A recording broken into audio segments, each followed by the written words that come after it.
প্রায় 200 বছরের ঐতিহ্যকে ঘিরে বগুড়ার আদমদীঘি উপজেলার সালফা গ্রামে শুরু হয়েছে নবান্নের রঙিন উৎসব। নতুন ধানের প্রথম স্বাদ থেকেই এই উৎসবের সূচনা। ভোর থেকেই ঘরে ঘরে ভাপা পিঠা, নাড়ু, পুলি, পায়েস আর দেশীয় নানা মিষ্টান্ন তৈরিতে ব্যস্ত সময় পার করেন নারীরা।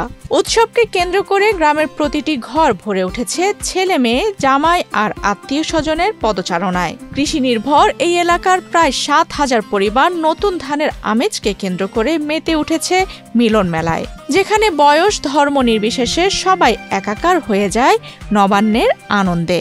নবান্ন উৎসব উদযাপিত হয়ে থাকে। এটা প্রতি বছর পহেলা অগ্রহায়ণ এটা প্রতিটা পরিবারে অত্যন্ত উৎসবমুখর পরিবেশে এটা উদযাপিত হয়। প্রতিটা পরিবারে মেয়ে, জামাই তারা নায়রে আসে, আত্মীয় স্বজন সবাই আসে, অত্যন্ত উৎসবমুখর পরিবেশে এটা উদযাপিত হয়।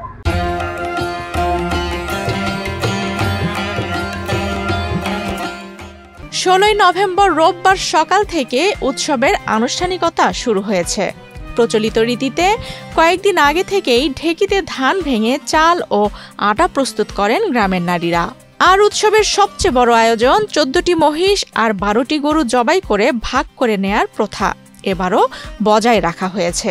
গ্রামের মানুষ যৌথভাবে মাংস কিনে এনে একসঙ্গে ভাগ করে রান্না করেন। নতুন ধানের চালের ভাত আর মহিষের মাংসের বিশেষ রান্না দিয়েই আপ্যায়ন করা হয় স্বজনদের। মহিষগুলো উৎসবের আগের দিন গ্রামময় ঘুরিয়ে সবাইকে জানানো হয়, যেন ঘরে ঘরে আলোড়ন ছড়িয়ে পড়ে নতুন ফসলের উৎসব নিয়ে। আমরা তো অনেক বছরের পুরানো প্রোগ্রাম, আমার শ্বশুরবাড়ির পূর্বপুরুষ থেকে হয়ে আসছে। যেমন খাবারের অনেক আমরা আইটেমগুলো করি, তো যা আগে ছিল তার সঙ্গে আমি নতুন কিছু যুগের সাথে যা কিছু আসছে সেইগুলো আমরা অ্যাড করে রাখি। তা সব মিলিয়ে দেখা যায় যে আমাদের 40-50 আইটেম খাবার রাখা হয়।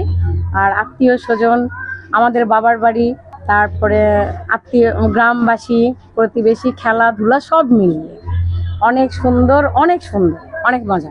নবান্নকে ঘিরে সালফা ছাড়াও পালোয়ানপাড়া, কুমারপুর, কালাইকুড়ি, সাগরপুর, আখিরা, নিমাইদিঘি এসব আশপাশের গ্রামও রঙিন হয়ে উঠেছে উৎসবের আমেজে। চারদিকে বসেছে বড় মেলা, যেখানে সকাল থেকেই ভিড় জমায় শিশু থেকে শুরু করে বড়রাও। নাগরদোলা, বেলুন, ঘোড়ার গাড়ি, চুড়ি, কসমেটিক্স, মিষ্টি ও খাবারের দোকানে উপচে পড়া ভিড়। গ্রামের পথ জুড়ে চলছে মোরগ লড়াই, দৌড় প্রতিযোগিতা, রশি টানাটানি সহ নানা গ্রামীণ খেলা।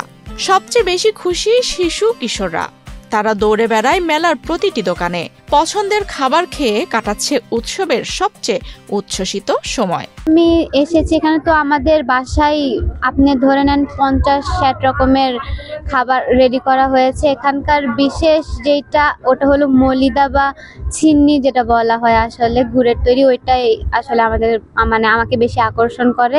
আর তা বাদে হলো দুপুরে গরু না আসলে মহিষের মাংস আর ভাতটা যেটা হয় ওইটা হলো বেশি এখানকার ঐতিহ্য। এখানে নাচ গান, খেলাধুলা, আরো পারিবারিকভাবে অনেক উৎসব উদযাপন করা হয়। মেলায় নাগরদোলা, তারপর আরো অনেক রাইডার আছে, কসমেটিক্সের দোকান, খাবার দাবার, অনেক কিছু।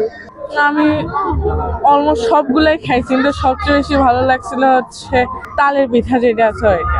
খুবই আনন্দ বোধ হচ্ছে। প্রতিবারই আমরা এখানে আসি, উৎসব পালন করি, কিন্তু প্রতিবারই এখানে আমরা নতুন এক রকমের আনন্দ বোধ করি। প্রতিবারই মনে হয় এটা নতুন রূপে সেজে উঠেছে।